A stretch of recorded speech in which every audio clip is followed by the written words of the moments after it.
Graça e paz, irmãos. Estamos iniciando aqui mais um culto que vamos disponibilizar na nossa página do YouTube e mandar também o link para todos os irmãos que nos acompanham, para que você possa cultuar a Deus aí na sua casa, reunido com sua família.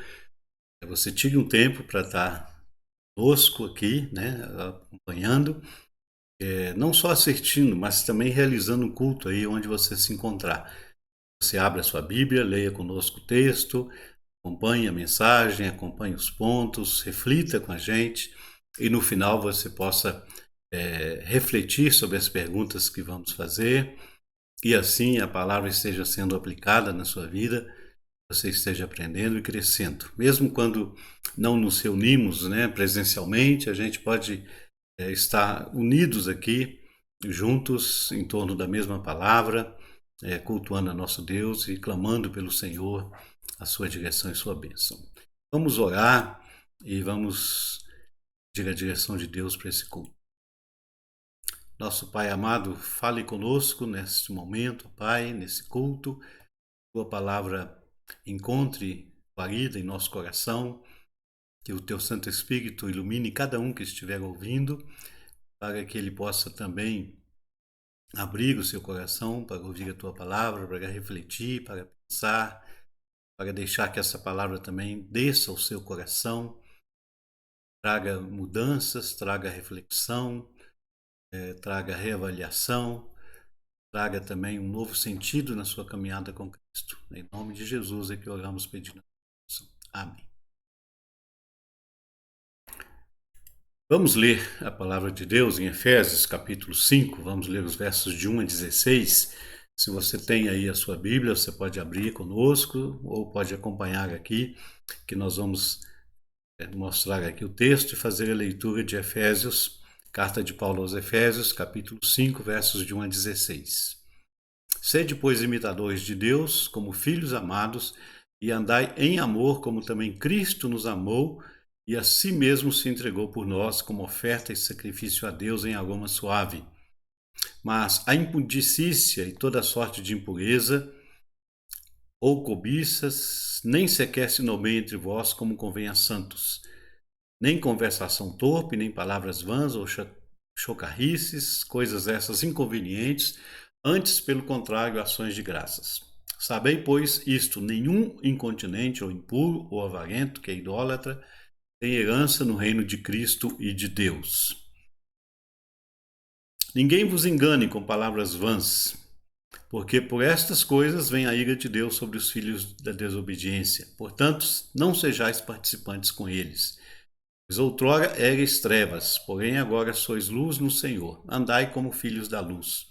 Porque o fruto da luz consiste em toda bondade, justiça e verdade, provando sempre o que é agradável ao Senhor. E não sejais cúmplices nas obras infrutíferas das trevas, antes, porém, reprovai-as. Porque o que eles fazem em oculto só referir é vergonha. Mas todas as coisas, quando reprovadas pela luz, se tornam manifestas, porque tudo que se manifesta é luz. Pelo que diz: desperta, ó tu que dormes, levanta-te de entre os mortos e Cristo te iluminará. Portanto, vede prudentemente como andais, não como necios, e sim como sábios, remindo o tempo, porque os dias são maus. Nós queremos falar, baseado nesse texto, com o seguinte tema: como ser igreja sem templo, baseado no texto de Efésios 5, de 1 a 16. Queremos refletir um pouco sobre a igreja hoje, como que ela fica meio perdida quando o templo fecha, e como Paulo nos fala em Efésios que a gente deve ser igreja, mesmo que a gente não possa ou não deva abrir o templo nesse tempo de pandemia, né? Muitas pessoas realmente estão assim meio perdidas, né, como igreja, porque os seus templos estão fechados. Tem até alguns casos de pessoas que, porque a sua igreja estava fechada e outras estavam abrindo, eles foram para outras igrejas procurar lá assistir ou participar de um culto, né? Então, quando os templos são fechados por causa dessa pandemia, muitas igrejas se perdem e ficam sem saber o que fazer. Outras têm que ir para a mídia, têm que usar os meios aí eletrônicos, como a gente está fazendo, para continuar ministrando aos irmãos. Mas muitos, e talvez muitos pastores sem recursos, não tenham como fazer isso, né? E ficam então esperando e querendo que a igreja abra logo, cobrando das autoridades, cobrando dos profissionais de saúde ou do governo, dos políticos, essa volta. Então estão torcendo para acabar logo o isolamento. Mas uma coisa é claro, todo mundo fica aí perguntando para Deus, né? Por que Deus não cura logo o nosso país? Por que não acaba logo com essa pandemia? Por que não manda uma cura aí milagrosa e essa situação acaba e volta tudo ao normal? Então a gente fica, de certa forma, percebendo que muitas pessoas estão assim, sem saber o que fazer porque seus templos estão fechados, né? Então a pergunta é justamente essa: por que estamos tão perdidos como igreja nesses tempos de pandemia? Quando fechamos os templos, o que sobra para sermos igreja? Eu não estou falando de nenhuma igreja específica, não me interprete mal, não estou querendo julgar nenhuma igreja, cada um frequenta a sua igreja, tem a sua fé, cada um vai analisar o seu caso, né? E não estou aqui criticando nenhuma igreja, nem pastor, nenhuma denominação especificamente. Mas eu queria trazer algumas sugestões para essa pergunta. Por que nós ficamos tão perdidos quando realmente as igrejas, os templos têm que ficar fechados, né? Conforme as autoridades estão exigindo, ou reunido com um número bem reduzido de pessoas. A primeira questão que eu levanto é essa, uma tentativa de resposta. Durante séculos, nós acostumamos a fazer tudo no templo. Igreja e templo, para nós, passou a ser a mesma coisa. Vejamos 5 características desse erro. Primeira delas, aprendemos a orar somente no templo. Segundo, aprendemos a estudar a Bíblia somente no templo. Terceiro, aprendemos a cultuar a Deus somente no templo. Aprendemos a celebrar somente no templo. Quinta coisa, aprendemos a testemunhar somente no templo. E a gente tem que ir lá para frente, dar o testemunho, ouvir um testemunho, né? E sexto, aprendemos a evangelizar somente no templo. Você conhece alguém da sua igreja que ganhou alguém para Cristo? Ou você conhece pessoas que levam alguém na igreja para lá no culto, o pastor pregar o evangelho e essa pessoa conhecer a Jesus? Então, parece que a maior método evangelístico hoje é isso, é levar as pessoas na igreja, levar o não crente, levar o incrédulo, levar aquele que não crê em nada, levar o amigo lá no templo, né? E esse é o método de evangelismo. Então a gente ficou dependente do templo. Durante séculos, nós acostumamos a fazer tudo no templo. E a igreja e templo passou a significar a mesma coisa e começou a acontecer então esses erros, né, que nós vimos aqui. Segunda coisa, segundo erro, no templo não há como ver a santidade e o crescimento e maturidade de cada um. Nós não conhecemos verdadeiramente as pessoas que estão cultuando ali ou frequentando a igreja. Vamos ver isso em 8 pontos importantes. Primeiro, as pessoas entram e saem na igreja ou no templo, né? Vamos colocar sempre assim, templo, né? Porque a igreja somos nós.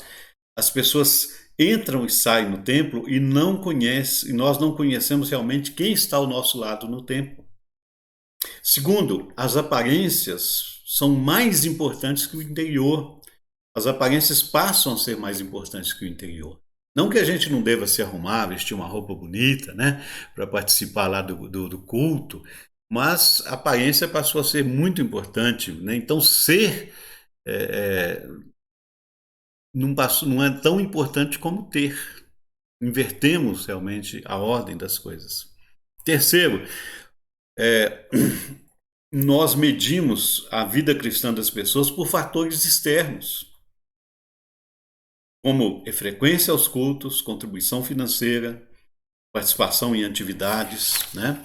Então, por exemplo, você pergunta para um pastor: fulano de tal é um bom membro da sua igreja? Ele vai dizer: fulano de tal é ótimo, é um bom membro, ele vem sempre na igreja, não falta nenhum culto, ele contribui financeiramente com a igreja todo mês, regularmente, ele participa lá do coral, ou da aula na escola, ou faz isso, faz aquilo, é oficial da igreja.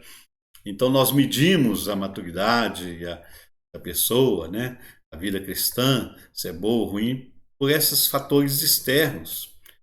Ninguém fala do caráter, da personalidade de cada um. Se você perguntasse para o apóstolo Paulo se Timóteo era um bom crente, Paulo não ia dizer, Timóteo é bom crente porque ele não falta nenhum culto que eu prego, ele participa, ele me ajuda financeiramente. Paulo não ia dizer nada disso. Paulo ia dizer, olha, Timóteo é um ótimo cristão, ele tem uma fé madura, a mesma fé que estava em sua avó e sua mãe, uma fé sincera, ele é uma pessoa de caráter, é assim, assim, assim, assim. Então Paulo ia falar de coisas, qualidades internas, né? Fatores internos. Então, isso nós perdemos com essa questão de realmente centrarmos tudo no templo.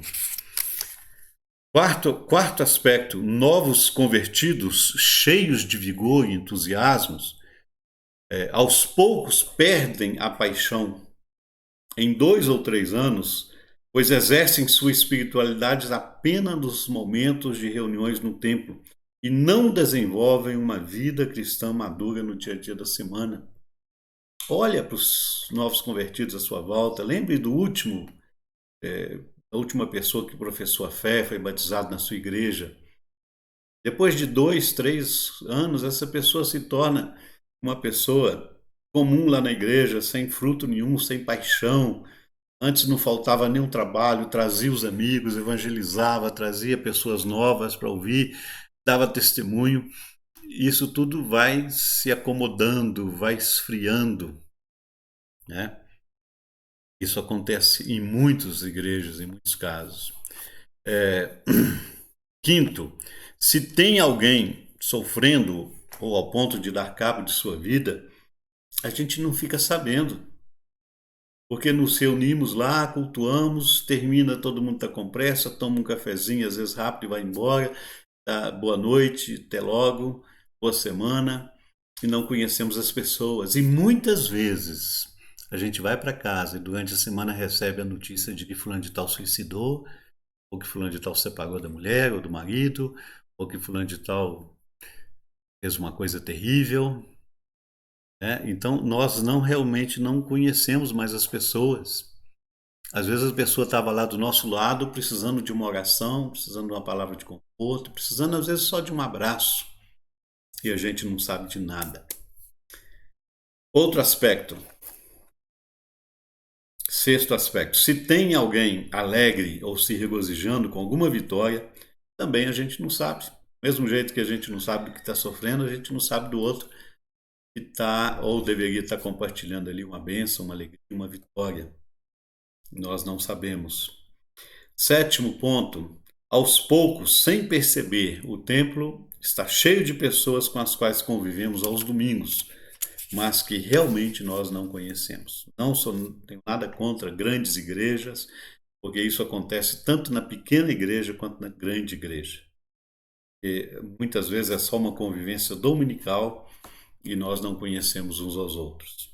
E o oitavo e último aspecto desse segundo ponto é que deixamos de exercer o sacerdócio universal dos crentes, doutrina tão cara da reforma do século XVI, né? Entre aqueles pontos da reforma, esse é um dos pontos principais. O que é o sacerdócio universal dos crentes? Lutero saiu de uma igreja que controlava tudo, desde o século VI até o século XVI, a igreja pegou as chaves lá da porta do céu, e sem a intermediação da igreja ninguém fazia nada, sem um sacerdote ninguém fazia nada. E Lutero falou: isso tem que acabar. Cada cristão é um sacerdote, cada cristão pode ir a Deus através de Cristo, sem intermediário, sem homem algum, porque Cristo abriu o acesso direto ao Pai. Mas agora nós terceirizamos a nossa espiritualidade, né? Então os crentes passaram a ficar dependentes de um sacerdote. Tem muitos que nem lê a Bíblia se não tiver um sacerdote, né? Terceirizamos a oração, terceirizamos a leitura da Bíblia, e tudo agora é feito pelos pastores, né? Ou apóstolos, ou bispo, ou seja o que for que a sua igreja tenha. Nós terceirizamos isso. Então, o sacerdócio universal dos crentes, que era uma doutrina, que é uma doutrina tão especial, tão importante, quando Cristo veio para tirar realmente toda a intermediação humana, Cristo se colocou como o único caminho entre Deus e os homens, como o único mediador. Agora nós estamos colocando outros mediadores aí. E muitas igrejas não sobrevivem se não tiver um pastor lá na frente, um sacerdote cuidando daquela igreja. E o terceiro aspecto, o terceiro problema é sem templo. A pergunta é o que sobra para nós cristãos? Então, não temos templo. Nós somos igreja, somos cristãos. O que sobra para nós? Vejamos aqui 6 coisas importantes e desafiadoras. Sem templo, nós temos que orar em casa. Sem templos, nós temos que estudar a Bíblia em casa. Sem templo, nós temos que cultuar a Deus em nossas casas. Sem templo, nós temos que celebrar e agradecer a Deus em casa. Sem templo, nós temos que testemunhar o evangelho e evangelizar a partir da nossa casa, do nosso lar. E sem templo, somos desafiados a viver o evangelho todos os dias da semana e não apenas no final de semana. Então, tirou o templo, o que sobra? Né? Muitas coisas que a gente fazia no templo, passamos a fazer em casa, mas na verdade a gente não devia ter feito essa separação. Temos que fazer em casa e fazer no templo também. Não podemos deixar para fazer isso só no templo. Talvez esse tenha sido o erro. Quem sabe essa pandemia, esse momento dos templos fechados, não seja para a gente avaliar isso e aprender um pouco sobre o que Deus quer nos ensinar com isso. Então a pergunta é: como ser igreja sem templo? O que a Bíblia nos ensina nesses tempos de pandemia? Como ser igreja sem reuniões e atividades no templo?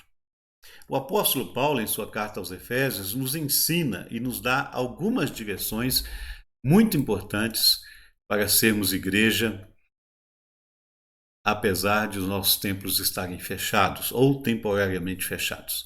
Primeira coisa que Paulo nos ensina é que nós precisamos viver o evangelho a cada dia como discípulo de Cristo, os versículos 1 e 2.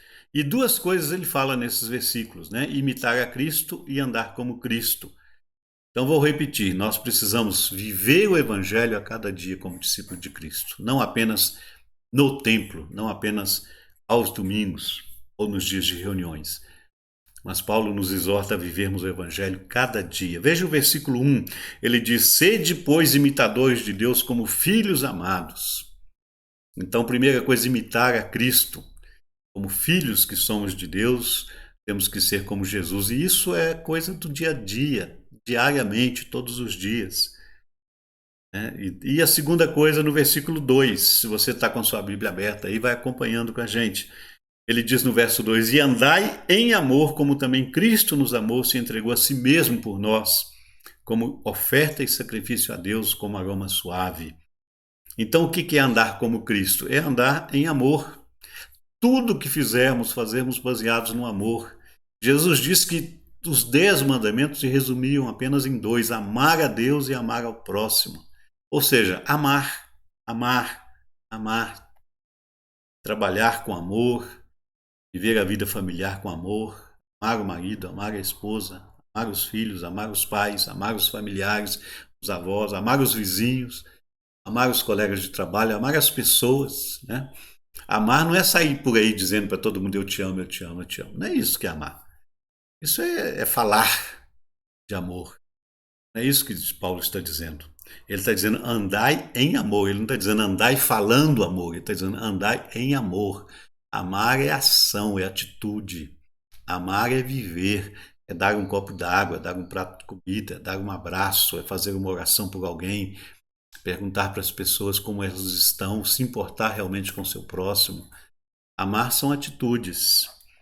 Então, a primeira coisa que Paulo nos diz aqui é que nós devemos viver o evangelho a cada dia como discípulos de Cristo. A segunda coisa, ele nos diz, a partir do verso 3, agora até o verso 13, é buscar a santidade em seu templo interior. os versículos de 3 a 13. A gente pensa que buscar a santidade é ir nas reuniões de oração, nas vigílias, né, que nós estamos buscando santidade. Ali é uma ferramenta, mas não é a única coisa. Buscar a santidade, que Paulo está dizendo aqui, é muito importante, porque ele está falando que nós devemos fazer 3 coisas. Eu quero chamar a sua atenção. Paulo nos ensina 3 verbos, né? Rejeitar, nos versículos 3 a 5, buscar, nos versículos 6 a 10, e andar, nos versos 11 a 13. Você está aí com o texto aberto, então eu quero te chamar a atenção para isso. Rejeitar o quê? Rejeitar atitudes e comportamentos que corrompem nossa vida em santidade. O que ele diz? Mas a impudicícia e toda sorte de impureza ou cobiça nem sequer se nomeia entre vós, como convém a santos. Ou seja, eu tenho que viver uma vida não cheia de cobiça, mas cheia de amor, como eu vi no versículo anterior, né? E não cheia de impurezas. Então Paulo está dizendo para rejeitar essas coisas, tirar essas coisas da minha vida, a impudicícia, a imundície, impureza, a cobiça, né? Nem conversação torpe, ou seja, as minhas palavras, eu tenho que tomar cuidado com o que eu falo, tirar da minha língua as palavras que não agradam a Deus. Que palavras que não agradam a Deus? Por exemplo, piadas racistas. Como que a gente gosta de fazer piadas racistas com pessoas que têm uma cor diferente da nossa, ou que têm um olho diferente do nosso, ou uma raça diferente da nossa? Como tem piadas, por exemplo, de povos, né? De outros países que a gente faz. Eu não preciso nem dar exemplo aqui, que você sabe muito bem do que eu estou falando. Como a gente faz piadas maliciosas, piadas pesadas, sujas, piadas que realmente a gente não teria coragem de contar para pessoas que a gente respeita, né? Ou se estivéssemos diante de Deus e Deus pedisse para você, conta uma piada boa aí para mim. Vai dizer, ó Deus, eu não tenho nenhuma piada boa para te contar, porque as piadas que eu tenho vergonha de contar. Então, quais são as nossas palavras?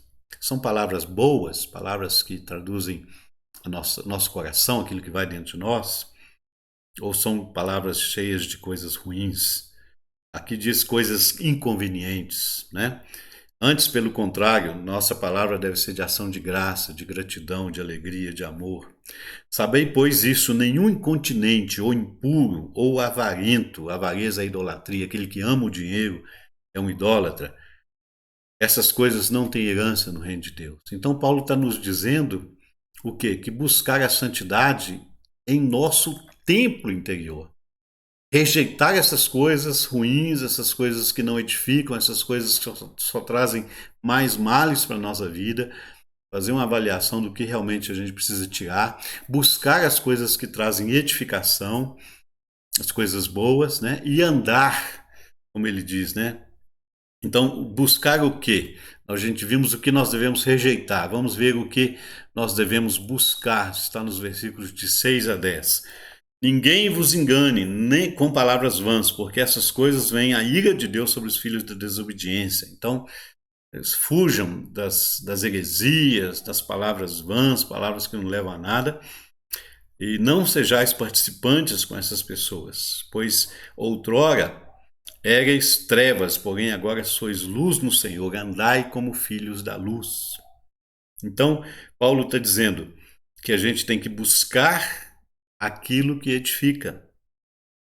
Não sermos enganados por palavras vãs, palavras torpes. Quantos pregadores que a gente tem ouvido aí na internet que não pregam a palavra de Deus? Rejeita essas pessoas, para de ouvir essas pessoas que não trazem edificação e ficam falando só de política, de briga, de coisas que não tem nada a ver com o evangelho. Filtra um pouco o que você ouve, né? E busque aquilo que edifica, né? Antes éramos trevas, agora somos luz, então temos que andar na luz, Paulo está dizendo aí no versículo 8. Porque o fruto da luz é bondade, justiça, verdade. Então, olha essas 3 palavras que nós devemos buscar: bondade, justiça e verdade. Quantas mentiras a gente tem visto aí na internet, aquilo que eles chamam de fake news, e cristãos, evangélicos, cristãos que creem na verdade, dizem que Jesus é a verdade, que gostam daquele versículo, e conhecereis a verdade vos libertará, Quantos cristãos ficam passando fake news para outros grupos, para outras pessoas, sem verificar se aquilo que eles estão passando realmente é verdade? Né? Como diz lá no livro de Atos, os crentes de Bereia, quando ouviram Paulo, foram lá na Escritura para ver se o que o Paulo estava falando era verdade. Faça isso. Pare de disseminar mentiras. Né? Busque a verdade, diz o texto. Busque a bondade, busque a justiça, busque a verdade. E o terceiro verbo, andar, os versículos de 11 a 13. Andar como? Andar na luz, porque quando nós andamos na luz, a gente ilumina não só o nosso caminho, mas o caminho dos outros que estão atrás da gente, que estão seguindo a gente. Se você estiver num sítio, na fazenda, estiver num lugar escuro com uma lanterna, só você tiver a lanterna, você vai ter que ir na frente, todos vão atrás de você. Então a luz, ela ilumina. Não que as trevas, elas existem pela ausência de luz. Treva não é algo físico, eu vou jogar treva aqui. A treva, ela está onde não tem luz. Quando a luz chega, as trevas dissipam. Um quarto está todo escuro, você acende a luz, as trevas somem. Então Paulo está dizendo que a gente tem que andar na luz. Veja o versículo 11. Não sejais cúmplices nas obras infrutíferas das trevas, antes reprovai-as, porque o que elas fazem em oculto só referir a vergonha. Mas todas as coisas, quando reprovadas pela luz, se tornam manifestas, porque tudo que se manifesta é luz. Então, o que Paulo está dizendo para nós aqui? Que a gente tem que andar na luz. Isso é buscar a santidade interior. Colocar luz lá no meu coração, encontrar os motivos porque eu sirvo a Deus, porque eu adoro a Deus, encontrar os verdadeiros motivos porque eu sou um cristão, porque eu amo a minha família, porque eu amo meus irmãos. Deixar essa luz iluminar a minha vida a partir do meu coração, tirando todas as trevas. E aí essa luz vai ser vista também do lado de fora. As pessoas que estão conosco, elas também vão ver essa luz. As pessoas que estiverem próximas de nós vão ver essa luz, porque ela vai dissipar todas as trevas. Então é isso que Jesus está falando. E a terceira coisa que os versos finais nos dizem, verso 14 a 16, renovar cada dia a nossa paixão e amor pelo Evangelho. Renovar cada dia a nossa paixão e amor pelo Evangelho. Muita gente acha que paixão e amor pelo Evangelho é ir na igreja, ir no templo. Ir no templo é um compromisso, é uma disciplina. Tem nada a ver com paixão e amor pelo Evangelho. Paixão e amor pelo Evangelho tem a ver com o seu relacionamento com Deus. Ir na igreja é importante, não sou contra. Mas ir na igreja é uma disciplina. Você vai quando está feliz, você vai quando está triste, você vai quando está bem, você vai quando está precisando de alguma coisa, ou você vai para ministrar alguma coisa. Então você pode ir na igreja de todos os jeitos. Você vai num dia de luto, perdeu alguém da família naquela semana, tem culto, você vai num dia de alegria, nasceu alguém na família, você vai também na igreja. Se você for escolher só quando está bem, você nunca vai. Né? Agora, paixão não tem nada a ver com isso. Renovar cada dia nossa paixão e amor pelo Evangelho tem a ver com o que Paulo fala nos versículos 14 a 16. E como fazer isso? Ele nos fala, primeiro, nós devemos despertar ou acordar. Depois ele fala que nós temos que avaliar nosso andar. E segundo, terceiro, aproveitar as oportunidades. Vamos ver cada um desses pontos. Ele diz despertar, acordar. Ele diz no versículo 14, pelo que diz, desperta, ó tu que dormes, levanta-te de entre os mortos e Cristo te iluminará. Então você tem que despertar, que acordar, para renovar a sua paixão e seu amor pelo Evangelho. Deus nos fala em meio ao caos, em meio a essa pandemia. Deus está falando com você. Desperta, acorda. Pense realmente na sua vida, se você ama Jesus, se você está pronto para servir a Jesus de coração aberto, com amor, mesmo diante da morte, mesmo no meio dessa pandemia, mesmo no meio do desemprego, fome, da enfermidade, da doença. Então, desperta. Se você está dormindo, desperta. Renove a sua paixão pelo Evangelho. Veja que o Evangelho é a única solução, a única saída, o único caminho. A ciência vai estar buscando solução para a pandemia, né? O remédio, a cura, mas ela não é a salvação para a sua alma, o seu coração, para renovar o seu amor e a sua paixão. O versículo 15 diz que nós devemos avaliar o nosso andar, portanto, vede prudentemente como andais, não como necios, e sim como sábios. Então, a segunda coisa para fazer isso é avaliar o nosso andar, verso 15. Será que nós estamos andando com prudência? Ou como nécios, como tolos? Será que nós estamos andando como sábios? Por exemplo, vou dar um exemplo que você deve ter visto na televisão. Diante dessa pandemia, todos os cientistas, todos os especialistas em infectologia, estão dizendo que o vírus se propaga pelo ar. Então, no contato com as pessoas, o vírus se propaga. Então, o que você tem que fazer? Você tem que usar máscara e evitar proximidade, evitar ficar muito próximo das pessoas, 1,5 m, 2 metros, se possível. Mas a polícia tem descoberto, aí, tanto em São Paulo quanto em Minas, muitas festas clandestinas.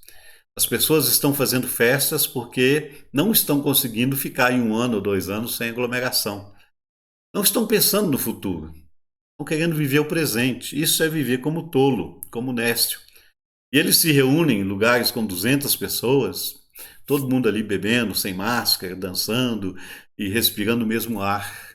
Depois vão para casa, pegam os sintomas da Covid, em 5 dias passam isso para os seus parentes, para os seus pais, ou para os seus avós, ou para algum familiar. Quantas pessoas não morreram que pegaram essa Covid dessa forma imprudente, né? Então, quem anda com sabedoria vai evitar e tomar esses cuidados, porque sabe que isso é passageiro, que é só esse ano que vai passar, que depois as coisas vão voltar ao normal. Então, agora não é tempo de festa, agora é o tempo de se guardar. Agora não é tempo de abraçar, é tempo de se afastar de abraçar. Leia Eclesiastes 3, que nós pregamos aqui já semana passada. E você vai aprender a andar com prudência. Então, Paulo está dizendo isso. Andar, né, avaliar o nosso andar. Estamos andando com prudência, com sabedoria, porque as pessoas estão olhando para nós. As pessoas vão perceber se nós somos prudentes ou se somos tolos. E o dia que alguém falar para você que convidar você ou seu vizinho para você ir numa igreja, e a pessoa vai olhar para a sua vida, vai dizer, será que vale a pena eu ir na igreja dessa pessoa? Será que durante a pandemia ele deu exemplo para mim de comportamento, de sabedoria? E terceiro e último ponto aqui, como renovar a nossa paixão e amor pelo Evangelho, Paulo diz aproveitando as oportunidades, verso 16. Aproveitando cada oportunidade nesse momento de pandemia, que são dias maus, para viver o Evangelho. Ele diz, remindo o tempo porque os dias são maus. Tem uma outra versão que eu gosto muito, da NVI, no versículo 16 ela diz assim, aproveitando ao máximo cada oportunidade porque os dias são maus. Você deve ter outras versões da Bíblia, pesquise aí na sua Bíblia o que ela diz no versículo 16. Mas o ensino é esse, né? Aproveitar as oportunidades para viver bem cada dia, mesmo no momento de pandemia. Aproveitar para que está em casa para ler mais a palavra, para estudar o Evangelho, conhecer mais a sua família, para buscar mais a Deus, né? Tem muitas oportunidades aí à nossa volta, nos aguardando. Para a gente concluir, eu queria dizer o seguinte, que eu não quero que você me interprete mal, ou me entenda mal. Não estou aqui falando nada contra a igreja, né, que tem o seu templo. Toda igreja que se organiza tem um local, tem um templo, ela se reúne. Não estou falando contra isso. Lógico que eu entendo a importância do templo, pois ao final de contas eu sou um pastor também, né, pastor presbiteriano, e eu tenho templos, né, onde eu exerço o pastorado, o ministério, com certeza.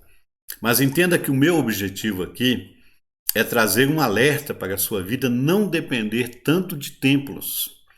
e instituições, mas depender unicamente de seu relacionamento pessoal com seu Senhor e Salvador Jesus Cristo.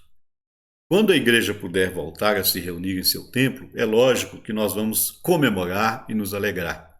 Porque quando isso acontecer, é sinal também de que a pandemia já está no fim ou está sob controle e podemos voltar a nos reunir. Mas também, quando isso acontecer, nós vamos aprender e tirar muitas lições preciosas deste momento de isolamento em que nós estamos vivendo. Como igreja viva de Cristo, nós temos que continuar vivendo o Evangelho, sendo sal da terra e luz do mundo, onde Deus tem nos colocado. E isso não depende de templo. Não espere o seu templo abrir para você viver o Evangelho. Não espere a sua igreja voltar a se reunir para você ser sal da terra e luz do mundo. Faça isso agora, onde você estiver. Para você pensar e refletir, eu queria colocar aqui 3 perguntas que você possa, durante essa semana, estar respondendo, tá? Primeiro delas, como você tem aproveitado esse tempo em casa durante a pandemia? Tem aproveitado para crescer em fé e maturidade? Ou você fica o dia todo aí na rede, de perna pro ar, esperando as coisas acontecerem, né? Você que tem trabalhado em casa, está em home office, né? Ou que não pode trabalhar, como você tem aproveitado esse tempo de pandemia? Essa é uma pergunta que eu deixo aí para você. Segunda pergunta, quando você reclama do templo fechado, o que mais você sente falta? O que você fazia no templo que você pode continuar fazendo em sua casa? Então pense nisso. O que você sente mais falta? Será que dá para fazer isso em casa? Né? Procure realmente criar algumas formas de fazer isso. Quem sabe até a sua igreja precisa de uma ideia interessante para ser feita, porque está tudo fechado e você pode criar uma coisa nova, um ministério novo para fazer na sua casa, convidar outras pessoas para fazerem na casa deles e de repente trocar experiência, formação e crescer juntos, né? E terceira e última pergunta, o versículo 16 diz: aproveitando ao máximo cada oportunidade, porque os dias são maus.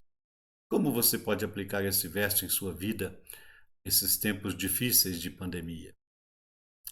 Como você pode olhar à sua volta e ver as oportunidades que você deve aproveitar nesse tempo de pandemia? Muito bem, vamos terminar o nosso culto. Vamos ouvir aqui uma música. O nosso irmão presbítero Emerson vai estar ministrando para nós um louvor. Depois a gente volta com a palavra final, a oração e a bênção. Fala pessoal, tudo bem? A gente vai estar cantando uma canção, né? Ela é uma canção que a igreja não conhece muito, né? Mas entra na internet aí, dá uma olhada na letra, ela é bem bonita, né? Bem atual, né? Principalmente pro momento que a gente está vivendo agora, ok? Ela chama Não É Mais Segredo, esse é o nome da canção, né? Uma levada legal aqui.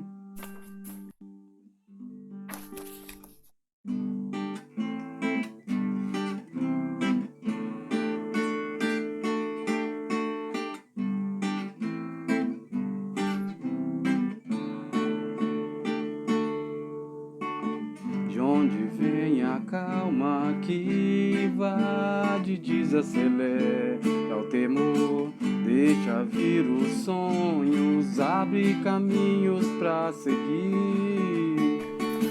Se é tão longe, não precisa pressa, o vento é quem leva. De uma voz que soa dentro do peito diz que o amor lança fora o medo que me faz sonhar de novo. Minha paz não é mais segredo, invadiu meus dias mais sombrios, fez morada em mim. O amor,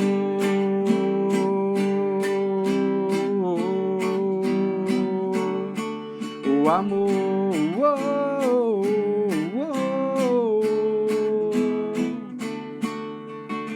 de onde vem minha calma que invade, desacelera o temor.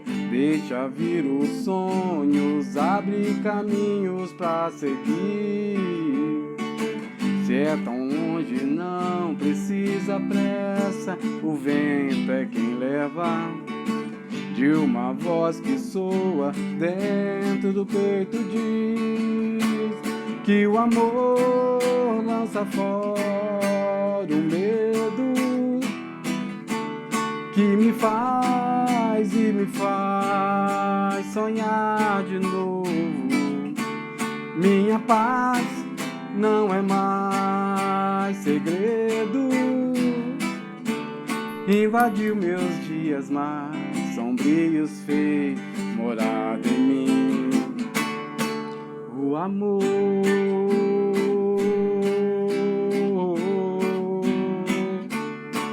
o amor,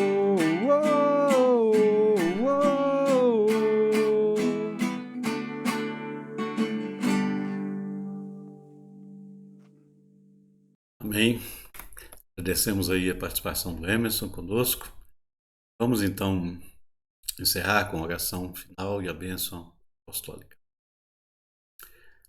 Nosso Deus e Pai amado, derrama a Tua graça sobre as nossas vidas, ó Pai, ajuda-nos a ser igreja, corpo de Cristo, a vivermos a cada dia o Evangelho, mesmo sem termos local onde nos reunir, mesmo com os templos fechados, mesmo com o isolamento social, no meio dessa pandemia, que sejamos luz do mundo, que sejamos sal da terra, onde o Senhor nos colocou. Ajuda-nos, ó Pai, a viver o Evangelho, a termos realmente alegria em viver e andar como Jesus, em testemunhar, em buscar realmente uma santidade que faça diferença em nossa vida, que nos transforme de dentro para fora, e que essa luz de Cristo ilumine não somente a nossa vida, mas aqueles que estão próximos a nós.